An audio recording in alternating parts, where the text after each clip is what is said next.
Bonjour à tous, bienvenue dans ce Carter et Piston numéro 79 que nous tournons aujourd'hui chez Ducati Bruxelles, qui se trouve à Waterloo. Et nous sommes en compagnie de Domenico qui gère la concession. Et donc on va vous parler un petit peu Ducati, bien évidemment, tout au long de l'émission. Bon, alors, j'ai la banane ce matin parce qu'il y a quelques minutes, nous sommes passés à plus de 10 000 abonnés sur Facebook. Et donc, je voudrais dire 10 000 fois merci à tous les gens qui se sont abonnés. On est tout près des 10 000 sur YouTube. Sur Instagram, ça monte, mais on a besoin d'aide, donc n'hésitez pas à cliquer. Mais merci beaucoup, les 10 000 approches sur YouTube, on les a dépassés sur Facebook. Et maintenant, il ne reste plus qu'à un petit peu booster Instagram. Alors, au niveau de l'émission, on n'aura pas moins de 5 essais dans cette émission. Alors, le format va un petit peu changer pour une raison simple, c'est qu'en fait, l'émission est fort longue, comme vous l'aurez constaté. Et donc, on a décidé de mettre que les essais dans l'émission et on va sortir les bruits de paddock de Carter et Piston. On va isoler les bruits de paddock que je vais à chaque fois commenter avec un pilote et ce genre de choses. Alors, ce sera chez le pilote ou dans un studio, on va un petit peu changer tout ça. Donc, vous l'aurez compris, les prochains bruits de paddock sortent d'ici une semaine à 10 jours. Alors, on va faire un bref passage en Corse et donc on va tourner les bruits de paddock juste après. Ce sera une surprise, il y aura évidemment un pilote invité. On va vous parler bien évidemment des championnats du monde, de tous les championnats du monde. Et on ne change pas la recette, il y a juste que ça ne fait plus partie de l'émission.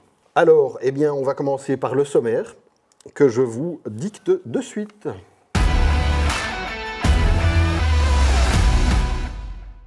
Ducati Panigale V2S, une sportive de nouvelle génération qui aime la route autant que le circuit. CF Moto 800 MTX, un trail de moyenne cylindrée qui nous vient directement de Chine et qui va bousculer son segment. Triumph Tiger Sport 800, la nouvelle Tiger de Hinckley inaugure un charmant nouveau 3 cylindres habillé avec une partie cycle réellement sportive.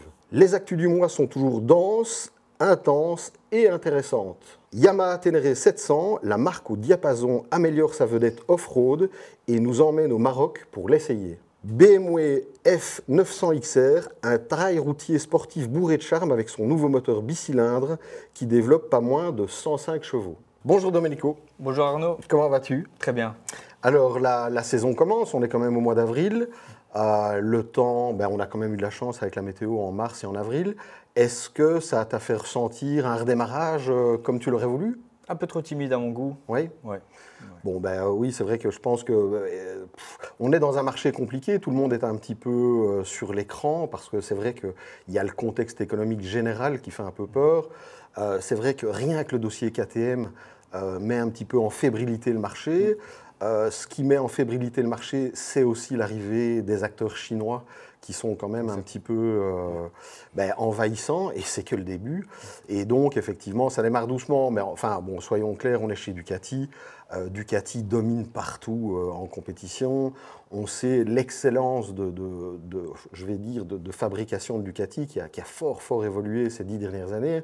Et donc, on est vraiment sur des produits très haut de gamme. On est sur pas du VIP, mais on est sur du premium en tout cas. Ouais. Et donc, oui, le premium a quand même de belles années devant lui. Et donc, je ne suis pas trop inquiet. Alors, quels sont les nouveaux modèles que vous avez pour 2025 ? Les nouveaux modèles, on a déjà tout ce qui est Panigale, Panigale V2, V2S, ouais. V4, V4S, ouais. Street Fighter, V2, V2S et V4, V4S également. Ouais. On a aussi la Multistrada, ouais. V2, V2S également. Ouais. Et on a aussi bientôt le X-Diavel, le nouveau X-Diavel V4 qui débarquera bientôt ici en concession. Ok, ouais. Très bien.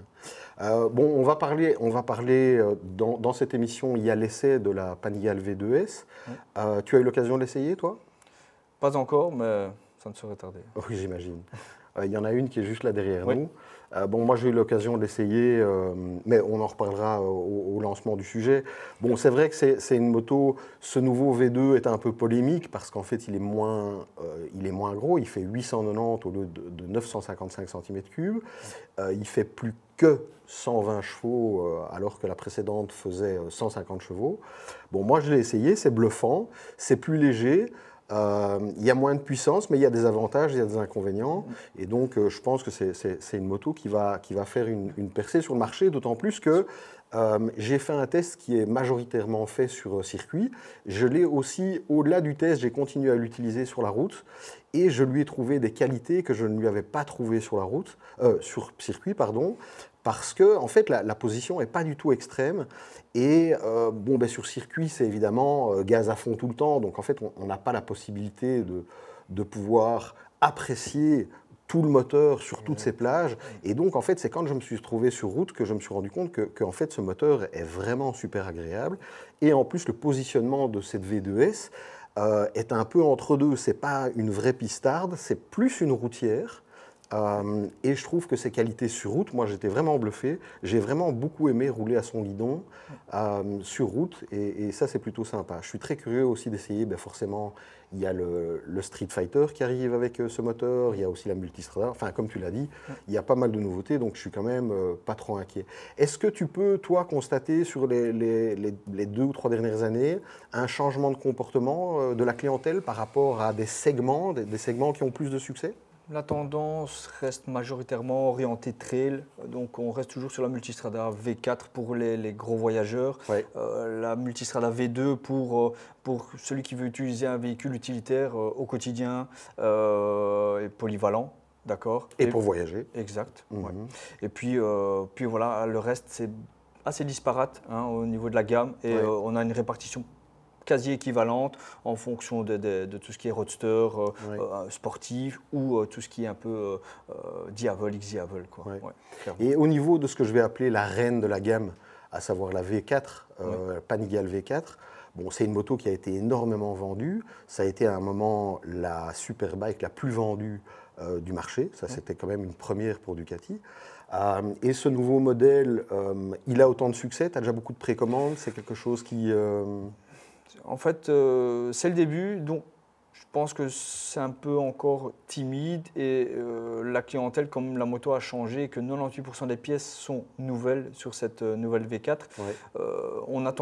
la clientèle attend toujours d'avoir au moins généralement un an de recul pour pouvoir un petit peu s'engager et qu'elle ait vraiment le succès qu'elle mérite parce qu'elle les vaut. Ah oui, l'Evo, moi j'ai eu la chance de l'essayer à Mété, mais brièvement parce que les conditions météo étaient catastrophiques. Mais comme je l'utilise toute l'année, on va recevoir une V4S et une V2S à l'école, à la Biker School, Francorchamps. Et donc je vais de nouveau beaucoup rouler avec et je suis très enthousiaste, à savoir qu'elle a vraiment changé de comportement. Le feeling à l'avant est vraiment meilleur. Et c'est vrai que c'est une moto qui a un comportement fort différent de la précédente. Et je suis curieux de la mettre un petit peu plus en full power et un petit peu l'exploiter à fond à Franco pour voir ce qu'elle a vraiment dans le ventre, mais je ne suis pas inquiet. Bon, ben, écoutez, je pense qu'on va directement lancer le sujet de la Panigale V2S, que j'ai donc essayé sur circuit et sur route. Voici l'essai Panigale V2S.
Bienvenue sur Carter et Piston. Nous sommes dans un box sur le circuit de Mété et nous sommes venus rouler grâce à Bikers Day qui nous a donné la possibilité d'essayer la moto toute la journée.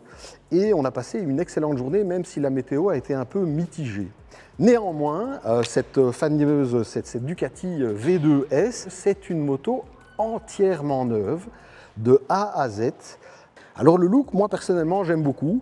C'est vrai que certains, et je peux comprendre, regrettent l'abandon du monobras, mais le bras comme il est là, eh bien, en fait, il est plus léger et plus rigide. Donc il fallait gagner du poids. Ça a été un des objectifs principaux de la conception de cette moto, c'était gagner du poids. La V2 précédente faisait 150 chevaux et celle-ci n'en fait plus que 120, entre guillemets. Alors on est passé de l'ancien moteur qui était un 955 cm3 et maintenant c'est un 890 cm3 qui développe à peu près, non pas à peu près, 93,3 Nm de couple, mais relativement élevé, à savoir que c'est aux alentours des 8000 tours minute. Je vais aller dans le vif du sujet par rapport à cette moto qui est critiquée, parce qu'en fait, critiquée parce qu'elle a perdu du couple, elle a perdu de la puissance, et en fait c'est une moto qui est plus petite, beaucoup plus légère, on parle quand même de plus ou moins 17 kg de perdu par rapport à la version précédente, et beaucoup n'ont pas compris pourquoi Ducati avait fait ce choix.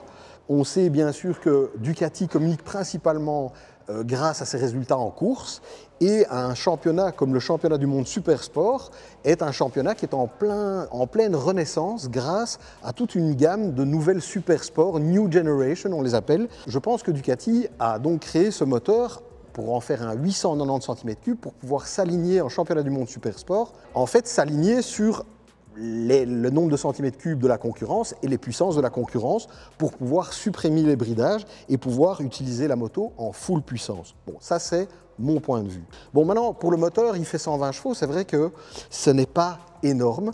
Ce qui est gai, c'est que c'est full exploitable, on peut y aller à fond. C'est pas une moto la puissance ne déborde jamais. Bonne nouvelle aussi, on est sur le circuit de Métais. Le circuit de Métais est réputé pour être très difficile au niveau du son. Et cette moto ne fait quasiment pas de bruit. Je suis passé à côté du sonomètre gaz en grand, à fond, et pas une seule fois j'ai reçu de drapeau noir ou d'avertissement ou quoi que ce soit. Donc cette moto passe au sonomètre, gaz à fond, pas de problème, et ça c'est quand même une super nouvelle. Bon, alors l'échappement est quand même assez sympa parce qu'en fait il est dérivé de la version course de la Panigale V4R. Qui a plusieurs versions, mais c'est vrai que cette version avec les pots est quand même sympa et la vue de derrière est vraiment très belle. Alors, par rapport à l'électronique, bon, en fait, ils ont tout simplement chopé le package complet de chez Ducati avec tout. Alors aujourd'hui, j'ai beaucoup touché à l'électronique. J'ai joué avec le traction control, j'ai joué avec l'engine brake control, donc le frein moteur, très intéressant. À savoir que j'ai roulé avec très peu de frein moteur, enfin le minimum, pour pouvoir garder de la vitesse en courbe. Et puis il y a quand même pas mal de petits virages qui se resserrent, donc j'ai mis le frein moteur à fond pour avoir plus de frein moteur pour me ramener à la corde. Et en fait, c'est toujours une question de compromis. Donc ce que je gagne dans un petit virage, je le perds en vitesse de passage en courbe. Donc globalement, c'est quand même sympa de pouvoir jouer avec parce que la différence est quand même énorme. Et en fonction du type de roulage et du type de style de pilotage, eh bien, certains vont préférer avoir plus de frein moteur, certains moins, mais intéressant parce que très efficace. J'ai roulé avec un niveau de traction control qui variait entre 4 et 5. J'ai voulu avoir justement beaucoup de traction control parce que ici, les conditions sont, comme je l'ai dit, un peu d'humidité, menaçant, un petit peu de pluie, un peu de ceci.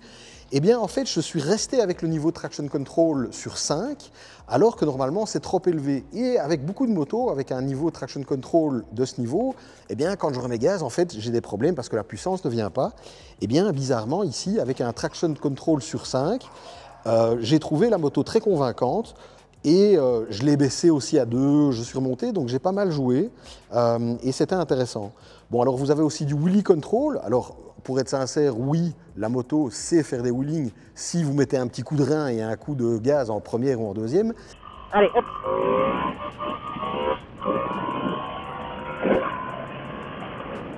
Mais en utilisation circuit, gaz à fond sorti en première, elle n'a jamais grimpé. Donc on va dire que le package électronique a mis un wheelie control, mais sincèrement, selon moi, il n'y en a pas besoin. La position, en fait, comme vous pouvez le constater, une fois de plus, c'est mon fameux ratio, donc hauteur de selle, guidon. Eh bien, en fait, on est sur une moto qui est quand même fort routière pour une sportive, à savoir que les guidons, ce n'est pas des guidons bracelets, en fait, les demi-guidons en fait, sont boulonnés sur le T de fourche, au-dessus du niveau supérieur de la fourche. Et donc, on est sur une position qui, sur utilisation circuit, pour moi, par exemple, était un petit peu trop haut, à savoir que pour vraiment prendre les points de corde, vraiment aller chercher le point de corde et vraiment ramener la moto, eh bien, j'étais un peu trop haut. Bon, alors c'est un détail, c'est pas grand-chose, mais c'est quand même pour donner une idée aussi de la conception de cette moto qui pour moi est une moto qui est plus routière que pistarde, sortie d'usine. Un bon compromis parce que la hauteur des guidons est vraiment chouette. Là, je suis à 50 km/h et j'ai pas la sensation d'être trop sur les poignets. C'est plutôt agréable.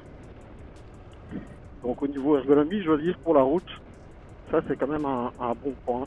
J'ai énormément travaillé sur les suspensions aujourd'hui.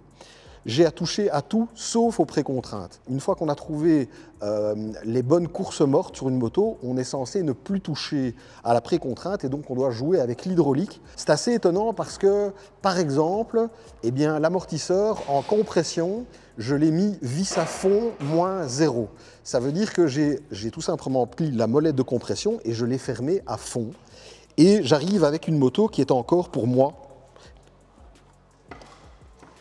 trop souple, alors que la compression est à fond. Donc ça veut dire quoi? Ça veut dire que cette moto est conçue avec un setup de suspension qui est vraiment plus routier que pistard, puisque même à fond, elle est encore trop souple selon moi. Et j'ai aussi pas mal travaillé sur la fourche, à savoir que chez Öhlins, vous avez la compression sur le canon gauche et vous avez la détente sur le canon droit. Au niveau du freinage, alors on est sur des étriers Brembo, bien évidemment, enfin on est avec Ducati, donc forcément, heureusement, c'est Brembo. C'est des Brembo, c'est des M5 à l'avant. Sur circuit, en tout cas, il y a eu vraiment des endroits où j'ai eu difficile à l'arrêter. D'ailleurs, je reviens sur le réglage de frein moteur. En fait, quand j'ai lâché le frein moteur et que j'en ai mis moins, j'ai eu beaucoup plus difficile à arrêter la moto, ce qui est logique, puisqu'il y a moins de frein moteur.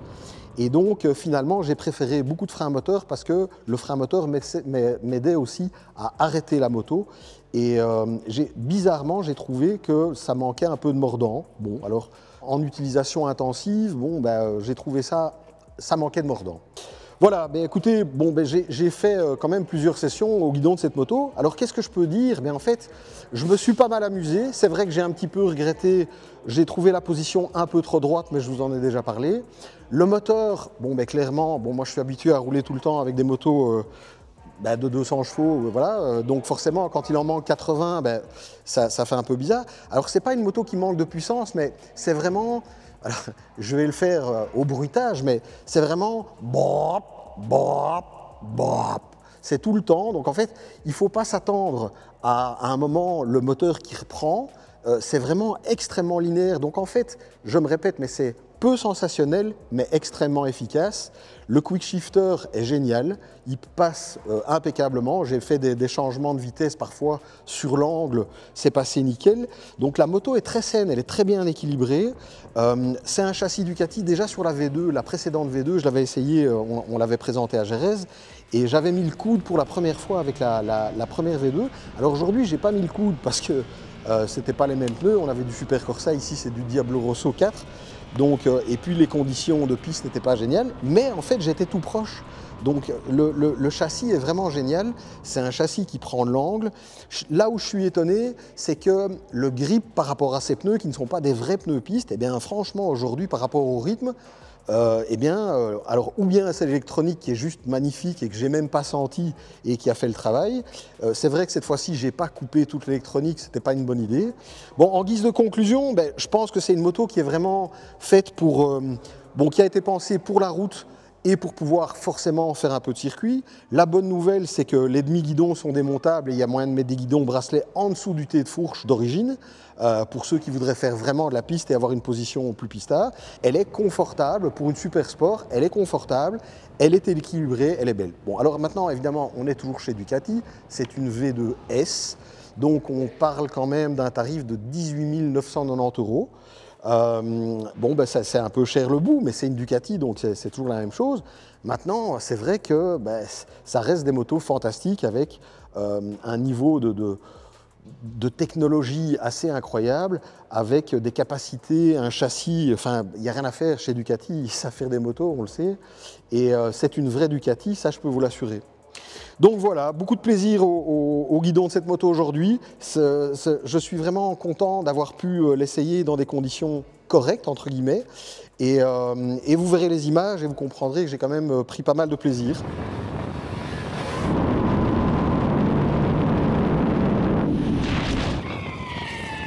Donc voilà, j'espère que vous avez compris. Si vous avez des questions, n'hésitez pas, vous commentez, je réponds comme d'habitude. On se revoit tout de suite pour le prochain essai.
Voyagez avec votre moto.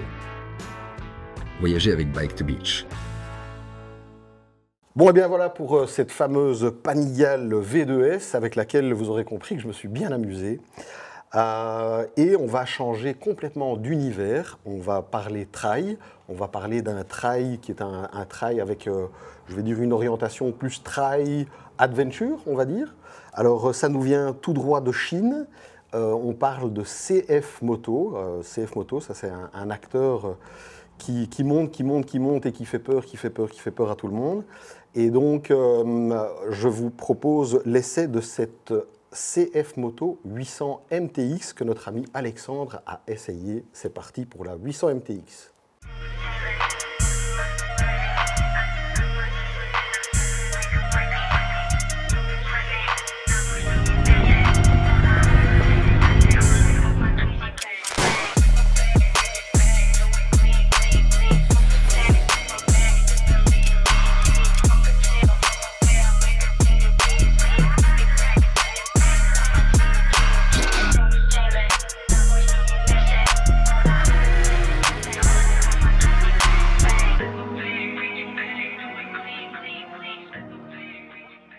Comme vous l'aurez sans doute déjà remarqué, CF Moto, on en parle beaucoup en ce début d'année et il y a une raison simple à ça. C'est qu'en fait, le marché de la moto en Belgique est un petit peu en berne. Les ventes sont en chute libre en ce début d'année 2025. Et CF Moto est le premier constructeur non européen à avoir une croissance positive en ce début d'année. Alors, comment ça s'explique? Eh bien, c'est simple. En fait, CF Moto ne cesse de faire preuve de créativité et d'inventivité pour nous proposer des nouveaux modèles, élargir sa gamme et venir intégrer un marché qui est de plus en plus concurrentiel. Alors ça, c'est la CF Moto 800 MTX 2025. Ce modèle était plutôt assez attendu dans la gamme des trails mid-size. C'est une déclinaison directe en fait de la CF Moto 800 MT sans le X, qui est en fait un trail aussi, mais plutôt à usage routier. C'est une moto qui est pensée pour l'aventure, c'est une moto qui est pensée pour les longs trajets, sortir des sentiers battus, les longs voyages, tout en ayant un positionnement tarifaire qui reste quand même très agressif. Avec ce modèle, CF Moto affiche clairement ses ambitions face aux poids lourds du marché. Alors, que vaut vraiment cette MTX? C'est ce qu'on va voir maintenant. Sous le réservoir, on retrouve un bicylindre parallèle de 799 cm3 sur base d'un moteur KTM, le fameux moteur de la 790 Adventure. Il développe 91 chevaux à un peu moins de 9000 tours minute et 79 Nm de couple à 7500 tours. C'est un moteur vif, souple et très polyvalent, idéal pour les longues étapes comme pour les pistes techniques. Le moteur est convaincant, on n'en demande pas plus pour une moto typée off-road. La courbe de puissance quant à elle est très linéaire, un peu creux à bas régime. Il fait preuve de pas mal d'à-coups sous la barre des 4000 tours minute. La poignée de gaz est plutôt fort souple et donc très sensible, ce qui n'arrange rien les à-coups lorsqu'on passe sur des terrains accidentés à basse vitesse. Bien évidemment, un bon calibrage de la poignée ride-by-wire devrait solutionner le problème. La boîte 6 rapports est assistée par un quick shifter up and down monté de série, un vrai plus pour la réactivité et le confort de pilotage. Il faut y aller franchement avec le sélecteur pour valider le passage de vitesse, la boîte étant un petit peu sèche. C'est un bloc qui est éprouvé, qui offre à la fois du caractère et de la fiabilité, avec une belle sonorité rock typique des twins tout-terrain.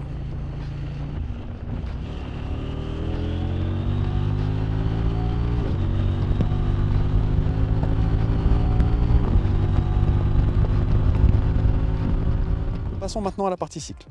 La MTX repose sur un cadre tubulaire renforcé qui est vraiment taillé pour l'aventure.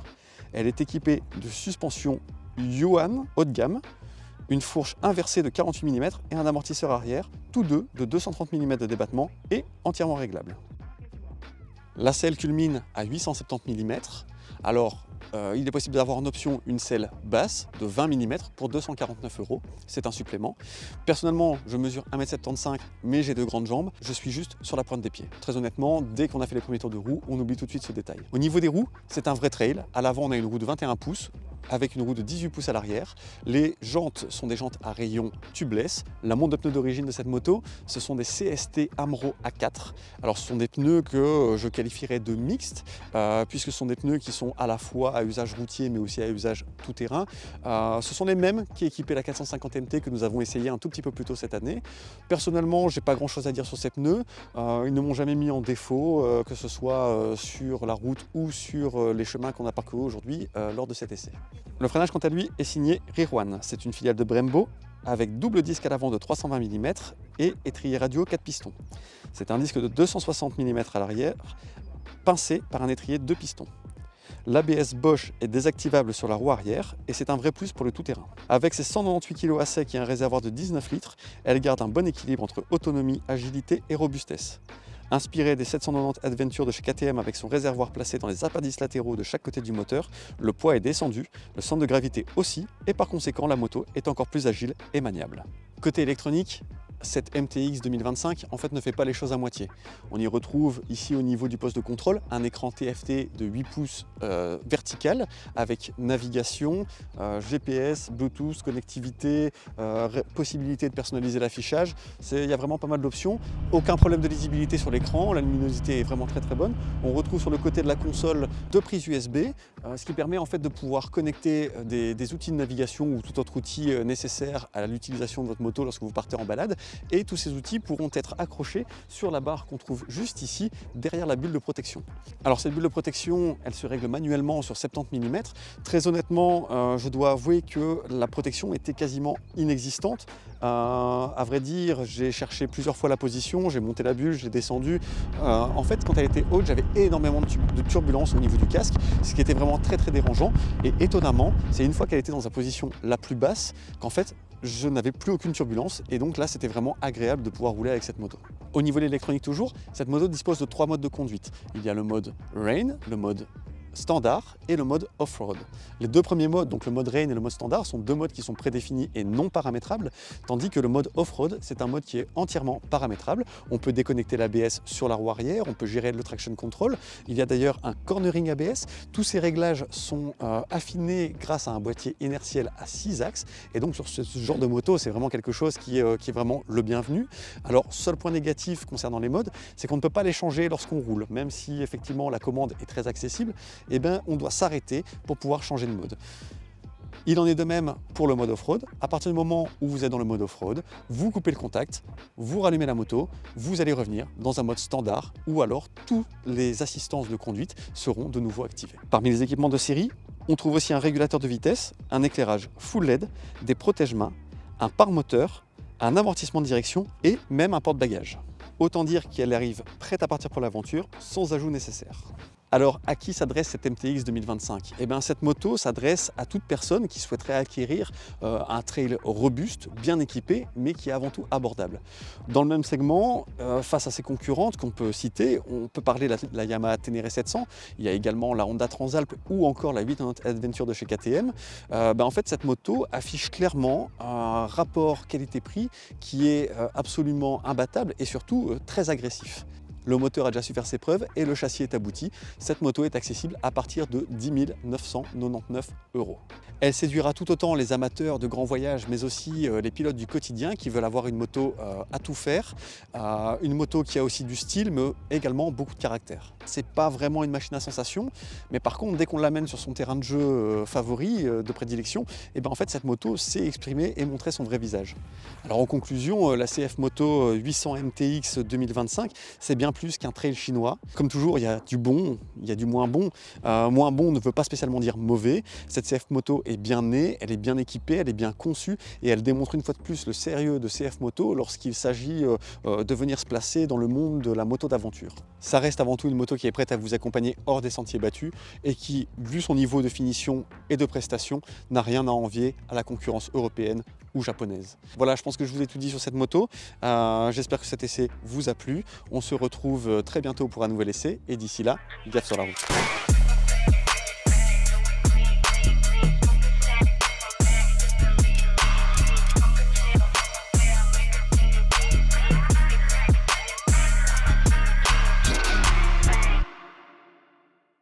Bienvenue Alex. Salut Arnaud.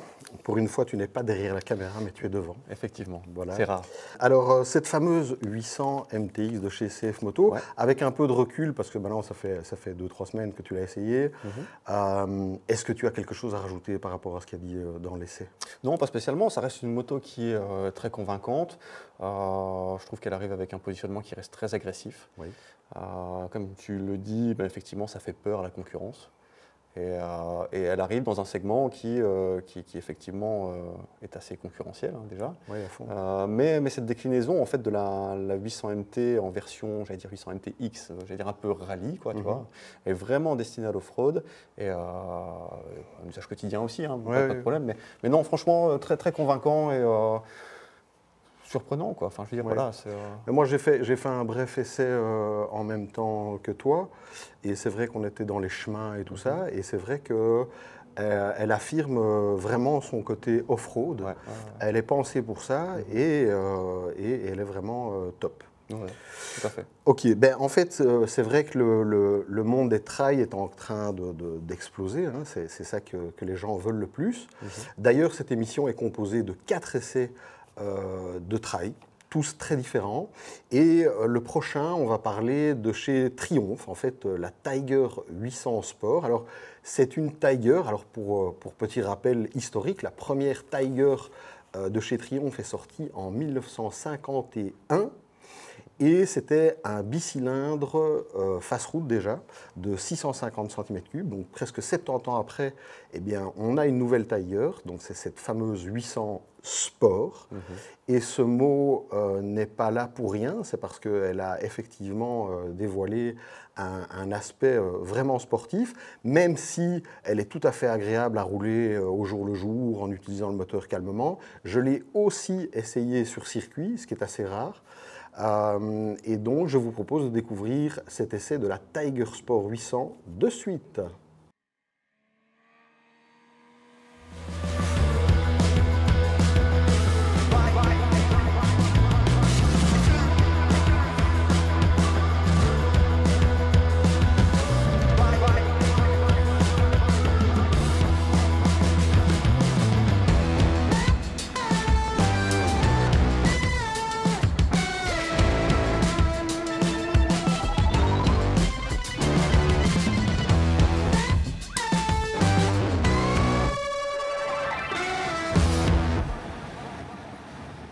Alors aujourd'hui, je suis de bonne humeur. Comme vous l'aurez constaté, je me suis habillé avec une tenue qu'on va qualifier de sportive. J'ai sorti mon AGV Pista RR et ce n'est pas pour rien, c'est parce que là, il est marqué sport. Donc on est bel et bien sur cette nouvelle Triumph Tiger 800 Sport et c'est un modèle très attendu, un modèle qui vient se placer de nouveau dans ces trails. Ici on est clairement sur un trail routier. Alors le mot sport en dit long quand même, c'est pour ça qu'on a des roues de 17, c'est pour ça que la moto est relativement courte, bien carénée, bien protégée. Ce mot sport n'est pas usurpé, tout simplement et premièrement à cause du moteur. Alors le moteur 800, c'est une nouveauté, on ne le connaît pas, enfin je ne le connaissais pas. Et donc il développe 115 chevaux, mais à 10 750 tours minute, et 84 Nm de couple aux alentours de 9 500. C'est apparemment une base effectivement de 675, le bas moteur serait très proche de la 675 et apparemment la partie haut du moteur serait plutôt empruntée, en tout cas aux technologies qui sont utilisées par rapport à la gamme 660. Et donc j'étais très curieux de monter dessus. Et je dois dire que j'ai été vraiment surpris, et quand je dis surpris, c'est surpris mais vraiment de bonne manière, à savoir que ce moteur est tout simplement jouissif. Alors 115 chevaux, bon, c'est déjà quand même pas mal, je peux vous assurer qu'il y a déjà moyen de se faire vraiment plaisir. Alors au niveau de son comportement, c'est un 3 cylindres, donc en fait les 3 cylindres sont réputés pour avoir des mi-régimes incroyables, peu d'allonge. On est tombé dernièrement sur pas mal de 3 cylindres qui n'avaient tout simplement plus d'allonge, et c'est souvent dû aux normes Euro 5+, et celle-ci, eh bien, elle a de l'allonge, et quand on va chercher les tours, eh bien, je peux vous assurer que ce moteur s'exprime vivement. J'ai même été faire quelques tours à Métais, où j'ai pu tester cette moto. Alors bon, certes, c'est vraiment pas du tout son terrain de jeu, c'était un petit peu une possibilité que j'avais, donc j'en ai profité. Clairement, on va dire que c'est pas son dada, néanmoins, je me suis quand même bien amusé, et quelques images suivront avec ces fameuses pointes de vitesse à Métais.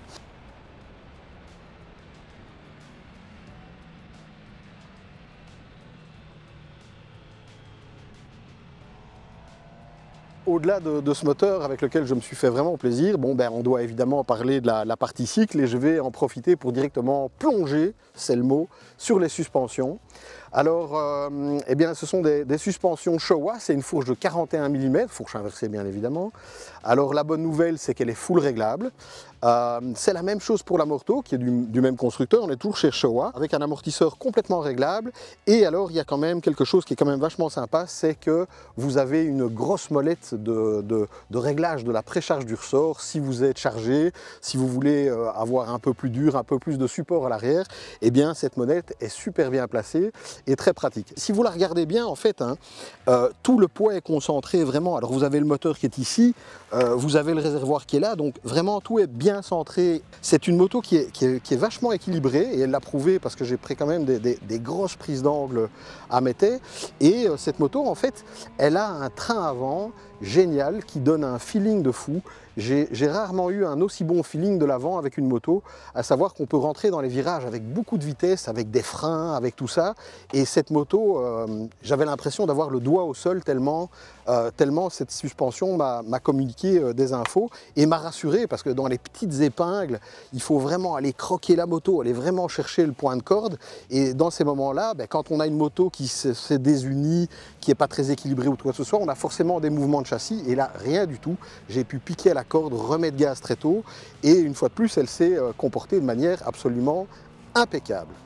Au niveau du châssis, on est sur un cadre périmétrique en alu, auquel ils ont associé un bras oscillant en acier, ce qui participe grandement à la rigidité du train arrière. C'est une fois de plus une recette simple, mais efficace, parce que ces fameux cadres treillis aluminium périmétriques, eh bien, ont suffisamment de souplesse que pour avoir un bon retour d'information au niveau du train avant. Et comme je vous l'ai dit, les sensations du train avant sont vraiment top. Bon, eh bien, au bout des suspensions, eh bien, évidemment, on trouve des roues. Elles sont en aluminium, elles sont en 17 pouces. On a du 120 à l'avant et on a du 180 à l'arrière, ce qui est tout à fait cohérent. Alors, au niveau du freinage, on retrouve des éléments que je vais qualifier de connus aujourd'hui, puisqu'on est sur du Rijuan, qui est logué Triomphe, mais c'est bel et bien du Rijuan. Et Rijuan avant et arrière, qui pince des disques de 310 mm à l'avant et 255 à l'arrière. Il est bon de signaler que l'ABS est non déconnectable, même sur la roue arrière, ce qui m'a un petit peu ennuyé. Et donc vous avez aussi du cornering ABS, donc ça veut dire que l'ABS, alors c'est assez particulier parce que cette moto est dénuée d'un boîtier inertiel, donc vous n'avez pas la possibilité, le traction control ne réagit pas en fonction de l'angle et tout ça. Néanmoins, l'ABS est effectivement un ABS cornering, donc ça veut dire que son action diffère, que ce soit sur l'angle ou pas. Bon, au niveau de l'électronique, on doit y passer, il faut en parler. Alors c'est vrai que le tableau de bord peut paraître un petit peu désuet par rapport à ce qui se fait aujourd'hui avec les fameuses tablettes gigantesques. Bon, moi personnellement, je trouve très bien, il y a toutes les infos. Au niveau du commodo droit, eh bien, ce qui est bien, c'est qu'il est limité, donc c'est juste on-off et vous avez aussi les 4 feux clignotants sur le commodo droit. Celui de gauche est plus complet. Alors, au fur et à mesure, eh bien, Triumph améliore son système. Je trouve que l'entrée dans le menu, la possibilité de se balader, aller choisir ceci, choisir cela est vraiment très aisée. J'ai vraiment trouvé mes marques facilement et il y a un bouton qui est dédié uniquement au passage des modes. Alors en mode, vous avez du rain, vous avez du road et vous avez du sport et on est sur quelque chose de très classique. Donc vous pouvez enlever le traction control si vous le désirez, mais alors c'est on ou off. Il n'y a pas de niveau de traction control, donc vous l'avez ou vous ne l'avez pas. Bon, alors c'est vrai que si vous voulez un petit peu jouer, c'est vrai que sans le traction control, ça permet de faire des petits wheelings, mais c'est pas bien. Voilà, on a tout ce qui se fait de manière habituelle sur une moto. C'est très complet, il ne faut rien de plus et je dirais que c'est parfaitement en ordre et ça me convient comme ça. Toujours au niveau de l'électronique, sympa, eh bien cette moto est livrée d'origine avec un quick shifter qui est super efficace, hyper bien étalonné, très agréable à utiliser, avec un bon petit bruit quand vous passez les vitesses. Franchement, au niveau sonorité aussi, le bruit de ce 3 cylindres, avec les coupures, avec le quick shifter et tout, une fois qu'on rentre dedans, c'est juste magique, c'est très envoûtant. Au niveau ergonomie, bon, c'est une moto qui est en fait, moi je me suis assis dessus, j'étais tout de suite à la maison. Alors certains lui reprochent une selle un peu dure. Alors c'est une selle qui culmine à 835 mm. C'est pas très haut, c'est pas très bas, on est un peu entre les deux. Comme toujours, vous avez des possibilités d'options, à savoir qu'il y a une selle qui permet de descendre l'assise et il y a aussi une selle qui permet d'élargir et d'agrandir la surface pour la selle passager si vous avez envie de voyager à deux. On peut noter aussi, ça c'est quand même sympa, c'est la fameuse bulle réglable. Alors c'est à la main, ça peut être fait en roulant, il faut un petit peu viril, hein, mais il faut un peu tirer, voilà, clac. Mais on a quand même certainement 8 cm selon moi de hauteur et donc il y a plusieurs crans, donc on veut vraiment régler et donc ça c'est pas mal non plus parce qu'en fonction des conditions de roulage, eh bien le vent, tout ça peut varier et donc pouvoir changer la bulle en roulant, je trouve que c'est vraiment un plus. Vous avez une bonne protection parce que ici toute cette partie là protège les genoux et donc vous êtes vraiment bien protégé. Derrière cette moto, il y a moyen vraiment de se cacher et de ne pas être embêté par les turbulences. Bon, bien au final, cette moto c'est quand même, je trouve personnellement, un très très bon rapport qualité-prix. Alors on parle d'une moto de base qui coûte 12 745 €. C'est un prix de base qui comprend une couleur qui n'est pas celle-là, à savoir que ça c'est une couleur qui coûte 100 € comme les autres couleurs optionnelles, donc de base elle est noire. Alors je dirais qu'au niveau des petits points négatifs, si on peut, enfin oui, il y en a toujours évidemment, je dirais que l'absence de prise USB dans la partie conducteur, je pense que c'est aussi optionnel. Et donc il va falloir, alors c'est pas non plus la folie chez Triumph, à savoir qu'il y a pas mal d'options, mais c'est jamais des options qui sont hors de prix. Et c'est vrai que l'ajout d'une petite prise USB dans le cockpit serait de bon augure. Alors en guise de conclusion, que dire de cette moto? Je suis tenté de dire que de 1, la première chose c'est que je me suis beaucoup amusé, et donc ça c'est super important. C'est une moto qui peut être utilisée tranquille, tranquillement, mais qui a aussi son petit caractère sportif que j'aime beaucoup. Et donc j'ai pris beaucoup de plaisir. Alors cette moto m'a mis très à l'aise en virage, elle m'a mis un peu très à l'aise partout. On n'est plus sur des cylindrées de folie, on est sur un 800. Le 3 cylindres est toujours un bon choix en termes de moteur. C'est une moto jouette qui permet aussi de voyager aussi. De faire du day-to-day, du quotidien. Enfin, c'est une moto qui est particulièrement polyvalente, mais surtout qui donne des chouettes sensations et qui permet de s'amuser. Donc c'est vraiment une petite moto avec laquelle vous pouvez aller aussi vous faire une petite bourre le dimanche avec des amis, comme vous pouvez monter les valises, mettre madame derrière et partir dans le sud de la France. elle est capable de tout et elle le fait toujours avec un certain plaisir. Je ne m'attendais pas à ça. On a essayé dans l'émission plusieurs modèles, je dirais, qui sont un petit peu dans le même secteur, dans le même segment. Alors elles ont toutes des avantages et des inconvénients. Celle-ci, c'est celle qui m'a trouvé, enfin, c'est celle que j'ai trouvée le plus fun.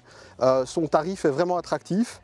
Et elle a tout pour réussir et elle réussit déjà, à savoir que les bons de commande pleuvent chez Triumph et je comprends aujourd'hui pourquoi. Bon, sur ce, je pense qu'il est l'heure de passer à la suite. On se rejoint tout de suite sur le plateau.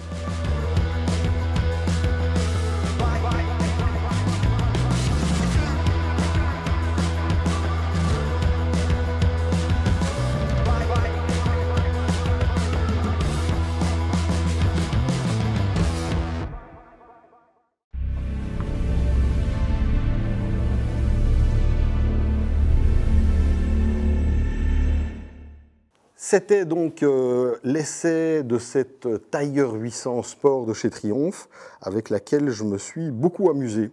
Pour la suite de l'émission, on va faire une petite pause comme toujours. On va vous parler des actus, les actus qui sont nombreuses, il y a pas mal d'infos. Alors en fait, si vous voulez, tous les communiqués de presse que nous recevons, eh bien, nous les transformons en actus. Et donc c'est un condensé de tous les communiqués de presse que nous recevons. Et donc voici tout de suite les actus.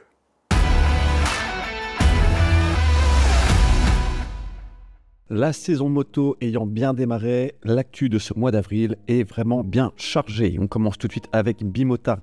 Dévoilée pour la première fois au public et aux médias lors du salon EICMA en 2024, la Bimota KB 998 Rimini est à la base des motos de course Bimota by Kawasaki Racing Team World Superbike d'Alex Lowe et d'Axel Bassani.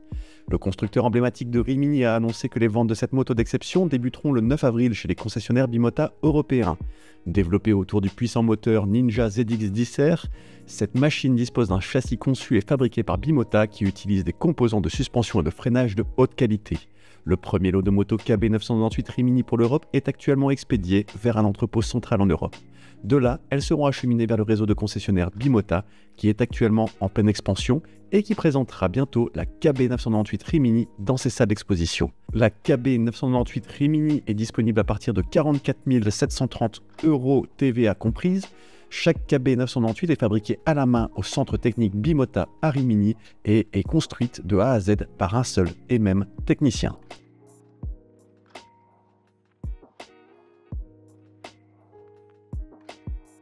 Les Kawasaki Ninja 7 Hybrid et Z7 Hybrid sont désormais disponibles à partir de 8 499 €. La combinaison d'un moteur électrique et d'un moteur à combustion offre de nombreux avantages, même sur une moto. Dans les centres-villes et villages, vous pouvez rouler silencieusement et efficacement grâce au moteur électrique et à la transmission automatique. En dehors de la ville, les moteurs à combustion et électriques fonctionnent en parfaite harmonie pour une expérience de conduite unique sans souci d'autonomie. Avec les boosts activés, vous bénéficiez d'accélérations comparables à celles d'une moto de 1000 cm3 tout en conservant une consommation équivalente à celle d'une 250 cm3. La Ninja 7 Hybrid et la Z7 Hybrid sont toutes deux équipées de fonctionnalités pratiques telles qu'une transmission automatique avec option de passage manuel des rapports, un mode walk pour faciliter les manœuvres, ainsi que de nombreuses autres innovations. Planifiez dès maintenant un essai chez l'un de vos concessionnaires et découvrez par vous-même l'expérience unique de conduite qu'offre la Ninja 7 Hybrid et la Z7 Hybrid.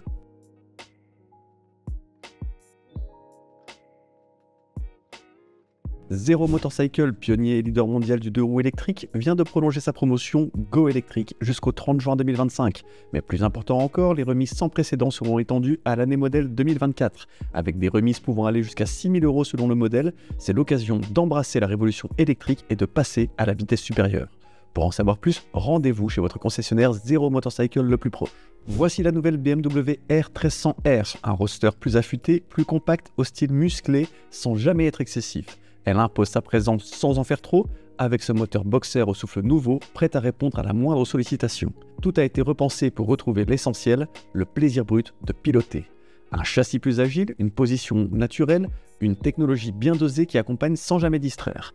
La R1300R, c'est la rencontre entre la tradition et l'audace, une machine épurée, directe, sans artifice, mais avec un vrai tempérament.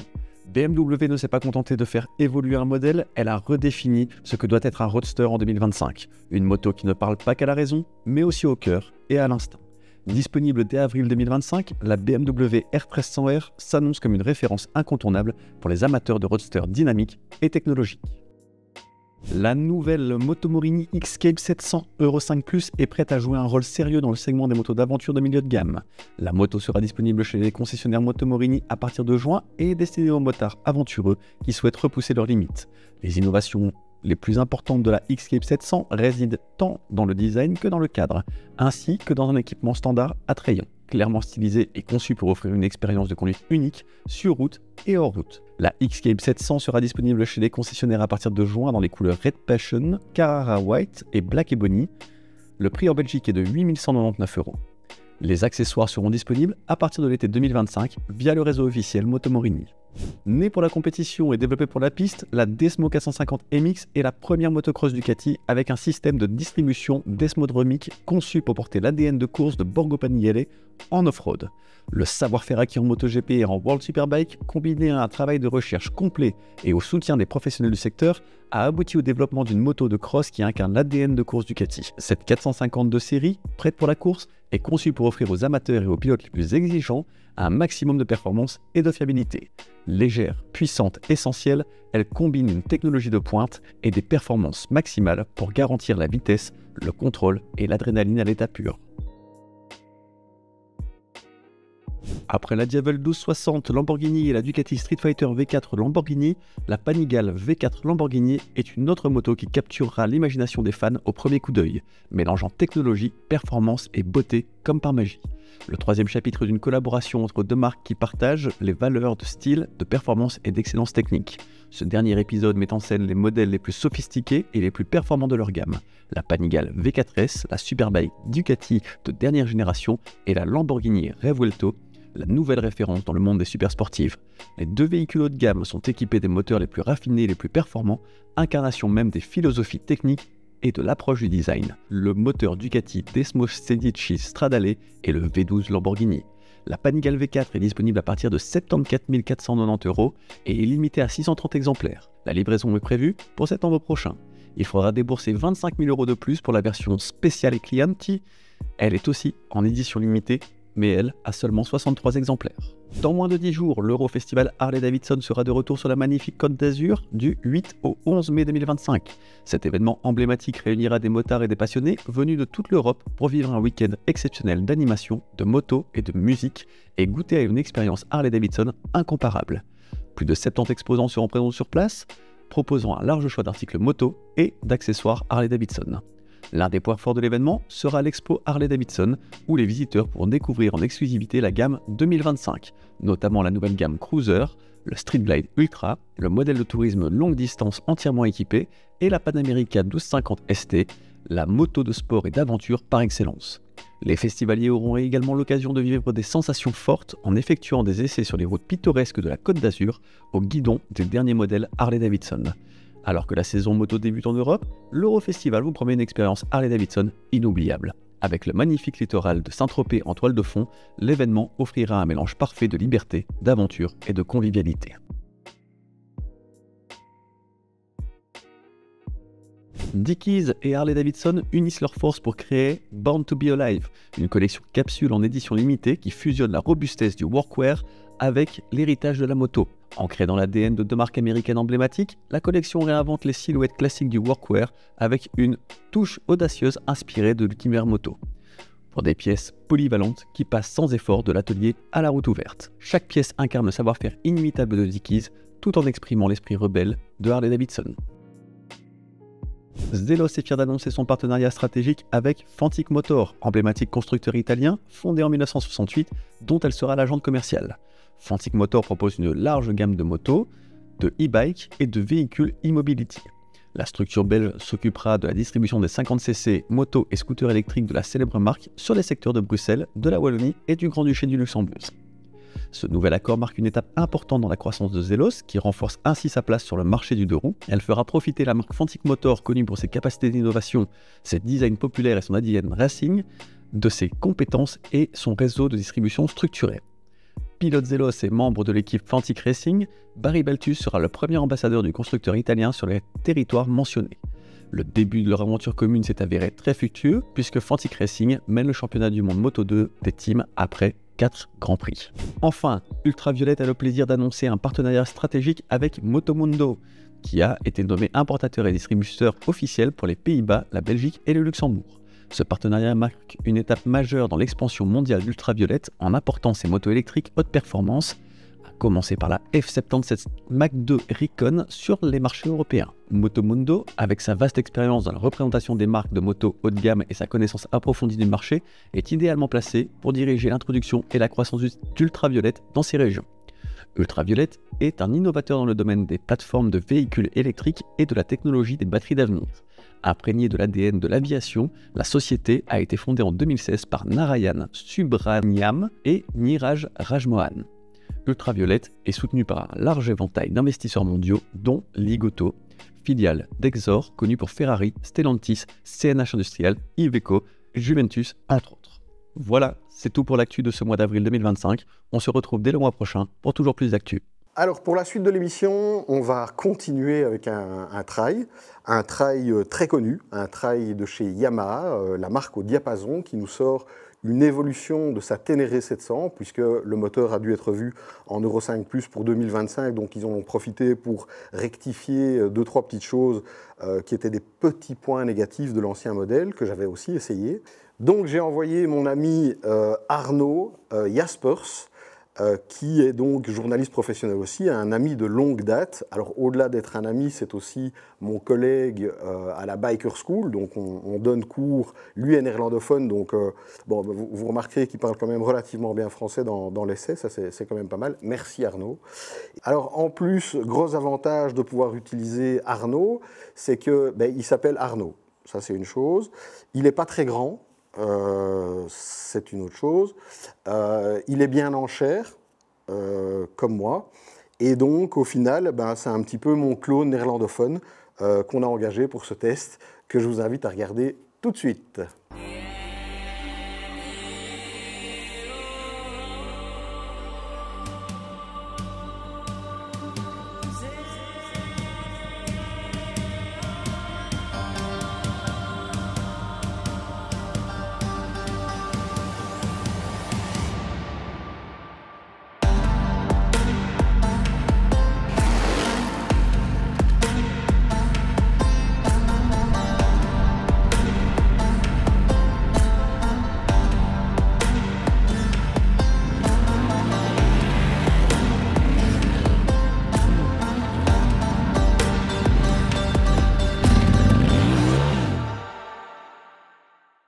La Ténéré 700, c'est vraiment un succès pour Yamaha et comme on est 2025, c'est normal qu'ils font une version Euro 5+.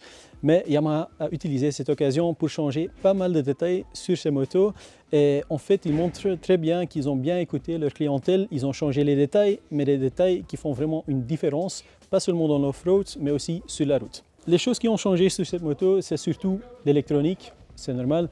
2025, tout le monde fait un moteur Euro 5+, mais ils utilisent ça aussi pour intégrer des fonctionnalités sur l'électronique. Donc on a un traction control, on a l'ABS et on a 2 rider modes, Sport et Explorer, qui sont vraiment faits pour d'un côté faire l'off-road, l'autre côté rouler sur la route pour les gens qui font du motoboulot. C'est vraiment une moto idéale grâce à sa position très correcte, très nette, très droite. Mais pas seulement à ça, il y a le confort et en plus, ça reste une moto assez simple, donc il y a quelques options électroniques. Il y a l'écran TFT en couleur, comme on le veut sur une moto neuve en 2025, mais ça reste assez basique et aussi le prix reste très bien. Les points forts de cette Ténéré 700, pour moi, c'est le moteur CP2. Perso, je roule avec une MT-07, donc j'adore ce moteur, mais c'est pas pour rien que c'est vraiment un succès pour Yamaha. Donc ce moteur, c'est pas le plus puissant dans la gamme, dans les aventures, dans les trails mi-gamme, mais ça reste un moteur très coupleux qui plaît beaucoup de gens, qui est très facile à conduire. Et en fait, le plus grand point fort de cette moto, c'est qu'elle rend l'off-road assez facile.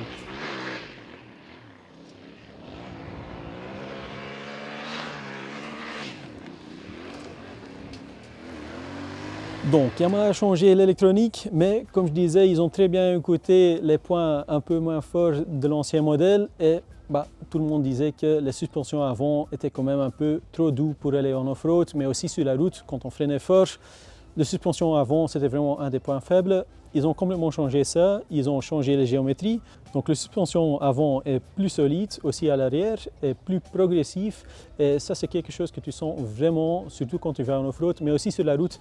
Le niveau de stabilité est beaucoup plus haut que l'ancien modèle. Ça, c'est vraiment quelque chose qui a amélioré cette moto pour 2025. Donc on a déjà l'électronique, la géométrie et les suspensions. Évidemment, le moteur est Euro 5+. Qu'est-ce qu'ils ont encore changé? Il y a pas mal de détails, comme par exemple la phare avant, changé, full LED. Mais aussi à l'arrière, on voit que l'échappement, la façon comme l'échappement est attaché au frame est beaucoup plus solide. Et c'est assez important parce que quand on fait un petit chute avec, avant, il y avait pas mal de pièces à changer. Maintenant, c'est beaucoup plus facile, c'est beaucoup plus solide. Donc un petit changement, mais avec un grand résultat, surtout en cas de chute. En fait, ils ont fait exactement la même chose pour les panneaux à l'arrière. Avant, c'était un grand panneau en plastique. Maintenant, ce sont des panneaux différents. Donc, si tu fais une petite chute innocente dans l'off-road, maintenant, il faut juste changer un petit panneau et pas tout l'arrière comme avant. Donc voilà, c'est ça en fait pour les points forts pour la Yamaha Tenere 700. Évidemment, il y a aussi quelques petits détails que j'ai pas trop aimé. Par exemple, Yamaha a changé les boutons de guidon sur tous les modèles.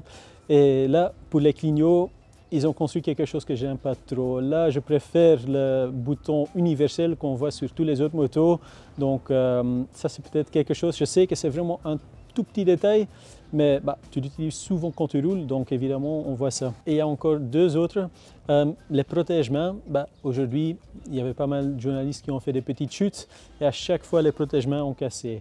Là, je trouve qu'il y a assez de fabricants aftermarket qui construisent des protège-mains assez solides. Ok, je sais que c'est une question de budget pour Yamaha, mais là, je trouve vraiment qu'ils peuvent monter quelque chose de plus solide qui ne casse pas en cas de chute ou qui casse après quelques chutes, mais pas à chaque fois quand tu chutes qu'il faut changer le protège-mains. Donc, on a déjà parlé de la version standard de la Tenere 700, mais ici à côté de moi, il y a une machine qui est plutôt hardcore off-road. C'est la version rallye. Qu'est-ce qu'ils ont changé sur la Tenere 700 Rally?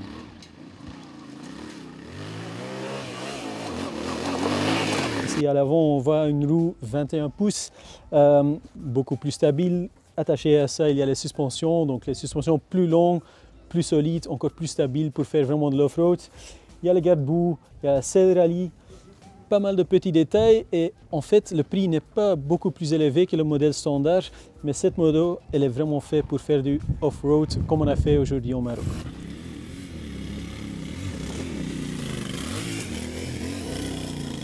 Où on va faire ça en Benelux? Moi je ne sais pas vraiment, peut-être qu'à Bilstein on peut aller rouler avec cette moto. C'est clair que pour rouler chez nous, pour faire du motobolo, pour rouler tous les jours, c'est beaucoup plus facile de rester chez la version standard. Mais ça reste quand même très cool que Yamaha a une très grande offre dans ce segment. Donc ils ont une Tenere World Trade, ils ont une Tenere pour les touristes, une Tenere pour les gens qui veulent vraiment faire un peu d'off-road compétitif. Et évidemment, il y a la version standard qui m'a vraiment beaucoup plu aujourd'hui. Et à part ça, il y a encore la dernière chose. Et c'est pas vraiment un point faible, mais on connaît bien le moteur CP2, on sait que ce moteur a une boîte de vitesse très bien, mais comme Yamaha a introduit les quick shifters sur tous les autres modèles, et ce sont des quick shifters vraiment très bien, je trouve qu'ils peuvent monter ça sur la version standard, donc maintenant c'est une option. Moi je préférais d'avoir ça comme option standard sur le modèle de base. Donc voilà, c'est ça pour cet essai de la Yamaha Tenere 700 et 700 Rally. Moi, j'ai vraiment aimé ces deux motos, j'ai aimé le Maroc, les pistes, c'était vraiment génial et j'espère que vous aussi aimez cette vidéo. Si c'est le cas, n'oubliez pas de liker et subscriber et à une prochaine fois.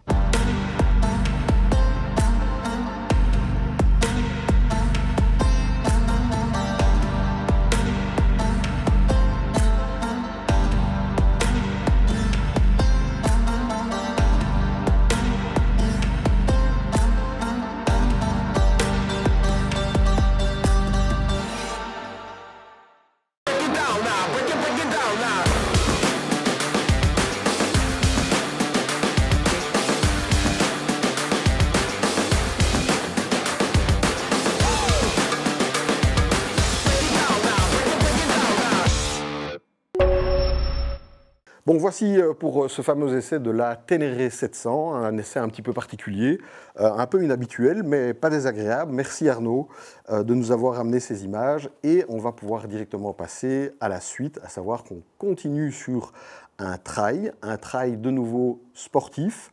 On parle de la F900 XR. Alors, la famille XR de chez BMW est née il y a exactement 10 ans avec la sortie de la S1000 XR, qui était en fait un trail sportif avec le moteur de la S1000RR, sauf que ce moteur a été dégonflé, est arrivé à 170 chevaux pour avoir des meilleurs mi-régimes et ce genre de choses. Et c'est vrai que le caractère moteur de cette moto était assez génial, puisque c'était le même moteur que la S1000R. Ici, on va parler de la F900 XR. Donc c'est bel et bien une vraie XR de chez BMW. Donc c'est vraiment une moto qui est équipée de roues de 17 pouces, qui a tout d'un trail relativement sportif, mais qui, comme bien évidemment, tous les trails vous permettent de vous balader, d'arsouiller, de voyager et tout ça. Et donc ce qui était vraiment évidemment le principal, c'était de pouvoir jauger la qualité et les performances de ce nouveau moteur 900. Qui va se retrouver dans plusieurs modèles qu'on va essayer d'ailleurs, toujours bicylindre face route, et donc c'est un moteur qui est calé bien évidemment comme tous les autres, et j'étais très curieux de monter sur cette moto pour ses qualités principalement moteur, parce que comme je l'ai déjà dit beaucoup, le bicylindre face route n'est pas l'architecture que je préfère. Néanmoins, ils ont quand même réussi à faire un moteur vraiment agréable. Et globalement, c'est une moto plutôt très bien née, avec un moteur qui va faire sensation et que je vous laisse découvrir tout de suite.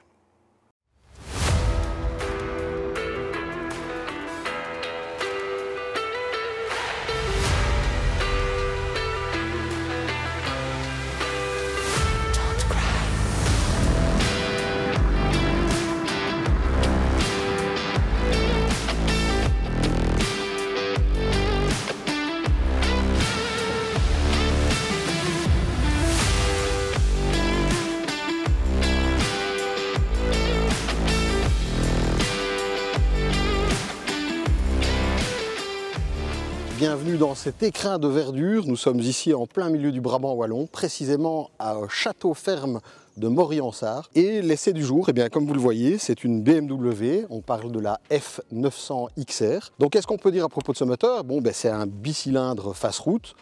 C'est un 895 cm3. Ça développe 105 chevaux pour 93 Nm de couple.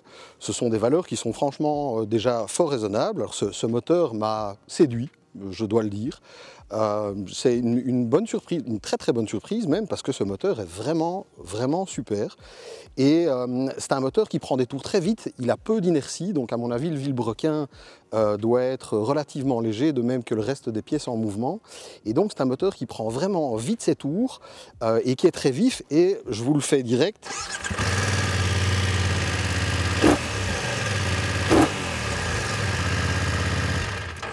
Vous voyez que wham, wham, et quand on monte dessus, c'est la même chose. Au niveau du look, c'est une pure XR. Moi, je la trouve dans ses coloris très jolie. Bon, malheureusement, ce coloris est une option. On est chez BMW, rappelons-nous. Donc, en termes d'ergonomie, alors de nouveau, je dirais que beaucoup de confort, siège vraiment de nouveau extrêmement agréable. On est super bien assis, bien calé ici. L'assise passager est vraiment bien aussi, et donc la position est vraiment géniale, d'autant plus que il suffit de, si vous êtes un peu plus grand, il suffit de desserrer les 4 boulons là, vous pouvez redresser le guidon, donc il y a des adaptations qui sont possibles, mais l'ergonomie est vraiment super. Elle est actuellement d'origine à 820 mm, mais il y a moyen de la monter, ça c'est assez rare, de 25 mm, et il y a aussi moyen de la baisser jusqu'à 775 mm, ce qui est vraiment très bas, mais ça nécessite de changer les biellettes de l'amortissement. Et donc forcément l'assiette est un peu plus sur l'arrière, et donc il faudra sans doute un petit peu redescendre l'été de fourche pour un petit peu récupérer la bonne assiette de la moto, mais donc il y a moyen d'en faire une moto très basse. Alors, moto très basse, j'oubliais au niveau du moteur, cette moto est aussi disponible en A2 et ça, c'est super aussi pour les amateurs de cette moto. Alors, au niveau du poids de cette moto, eh bien, on parle de 206 kg à sec. À sec veut dire donc sans huile et sans essence. Et à propos de l'essence, vous avez un réservoir de 15,5 litres. Donc, je vous laisse faire votre petit calcul pour le poids tout plein fait. Alors au niveau de l'amortissement, on est sur quelque chose d'un petit peu particulier, à savoir que c'est la première fois que je tombe sur ce style de configuration chez BMW. On est bel et bien sur une fourche traditionnelle non électronique, donc avec des clics. C'est une fourche de 43 mm à l'avant, avec des réglages en hydraulique. Et alors ça c'est quand même sympa aussi, c'est que les réglages sont tous sur le dessus de la fourche, à savoir que vous avez un canon qui gère le rebond et un canon qui gère la compression, et donc super facile à régler. Par contre, au niveau de l'amortisseur, eh bien ici, en fait, c'est une moto qui nous a été livrée avec le pack sport. Et donc, en fait, ils ont mis ce qu'ils appellent l'ESA, donc ça veut dire une suspension électronique, mais qui ne concerne que l'arrière. À savoir que vous avez des presettings de suspension qui sont intégrés dans les divers modes. Il y a 4 modes. Il y a le Rain, vous avez le Road, vous avez le Dynamic et le Dynamic Pro qui est entièrement réglable, mais on y reviendra un peu plus tard. Alors au niveau de l'amortisseur, eh bien, en fait, ils ont voulu intégrer ça parce que vous ne pouvez pas le voir, mais ici de mon côté, il y a la fameuse bonbonne et en fait vous avez un pré-réglage de la précharge du ressort qui en fait tout simplement se rectifie en fonction du poids embarqué. Ça veut dire que si vous avez un passager, eh bien, la moto va tout de suite comprendre que vous avez plus de poids et donc le système électronique va directement mettre plus de précharge pour un petit peu durcir le tout. Mais vous avez néanmoins la possibilité, via le tableau de bord, de manager ça, faire un peu plus souple, un peu plus dur, à votre désir. Bon, au niveau du châssis, on est sur quelque chose de très classique. En fait, on est sur un châssis de type poutre en acier avec un bâti arrière boulonné ici. Au niveau freinage, bien, on est sur du très classique, on est sur du Brembo, on est sur du Brembo radial à l'avant, sur des disques de 320 mm. Alors c'est des étriers Brembo qui sont vraiment très performants. On est ici sur un mètre cylindre qui n'est pas radial, mais je peux vous assurer que la puissance de freinage est vraiment au rendez-vous. Alors on peut quand même noter aussi un étrier Brembo à l'arrière, mais qui pince un énorme disque de 265 mm. Et donc ça c'est vraiment grand, et ça je peux vous assurer que la puissance de freinage arrière est assez violente. D'ailleurs, à ce propos, bien forcément, en fait, l'ABS à l'arrière s'active assez vite, un peu trop vite à mon goût, raison pour laquelle j'ai mis en Dynamic Pro la majorité du temps pour ne plus avoir d'ABS sur la roue arrière, comme à mon habitude.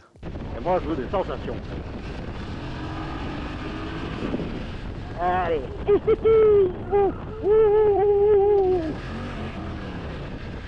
Alors au niveau du poste de pilotage, on est sur quelque chose d'hyper complet, on est chez BMW, excusez-moi pour nos amis français. Donc un bel écran TFT, pas trop grand, juste bien, il y a 2 affichages, il y a tous les modes, donc c'est extrêmement complet. Au niveau de l'électronique, pas besoin de vous dire que tout y est, tout est paramétrable et c'est tout à fait habituel. Il y a une centrale inertielle, il y a de l'ABS en cornering ABS puisqu'il y a une centrale inertielle et donc on est sur le top du top en termes d'électronique. Alors au niveau des commodos, ce qui est bien, c'est qu'à droite, vous avez un accès direct au mode, ça c'est super. Vous avez un bouton pour les poignées chauffantes, mais je crains que ce soit une option. Par contre, au niveau du commodo gauche, ben là on retrouve évidemment toute la gestion électronique. Vous avez sur ce modèle aussi le pack confort qui comprend donc un régulateur de vitesse. Vous avez cette fameuse molette qui est apparue il y a quelques années, qui est très pratique, la petite molette qui tourne et qui fait gauche-droite. Donc très pratique, très facile d'accès et ça c'est très appréciable. Au niveau de la protection, c'est franchement pas mal parce qu'en fait on est derrière en fait tout ce carénage qui est quand même relativement imposant à l'avant. Donc on est bien protégé au niveau du bas et alors on a quand même aussi cette fameuse bulle qui est réglable en hauteur en roulant et ça c'est super bien vu. Bon, toujours au niveau électronique, alors vous avez sur cette moto, vous avez un quick shifter qui est absolument magnifique. Il fonctionne super, le passage des rapports est vraiment étonnant, j'adore la boîte de vitesse et le shifter qui malheureusement est une option, qui fait partie d'un pack qui est le pack sport. Alors, en termes de sensations, je dirais que, comme je vous l'ai dit, j'ai été vraiment étonné par le moteur que je trouve vraiment vif, agréable, puissant, coupleux, il y a même de l'allonge. Donc c'est un moteur qui donne vraiment des bonnes sensations. Au niveau des suspensions, j'ai absolument touché à rien. Le réglage de base est vraiment super. On n'a pas du tout cette sensation de plonger à l'avant, c'est un trail sportif. On est sur quelque chose de très équilibré et évidemment l'ESA à l'arrière forcément participe à l'équilibre de tout ça et donc c'est une option qui vaut quand même la peine à mon avis, l'ESA. En guise de conclusion, eh bien, écoutez, comme vous l'aurez compris, j'ai quand même pris beaucoup de plaisir avec cette moto. Ça marche vraiment bien, c'est une moto qui est encore, je dirais, cohérente par rapport à la route, par rapport à sa puissance. Elle est équilibrée. Bon, vraiment, c'est vraiment une moto que j'aime beaucoup et là j'ai un petit coup de cœur au niveau du moteur. Donc on va terminer cet essai ici, on se rejoint tout de suite pour continuer l'émission et de toute façon, comme d'habitude, gaffe sur la route.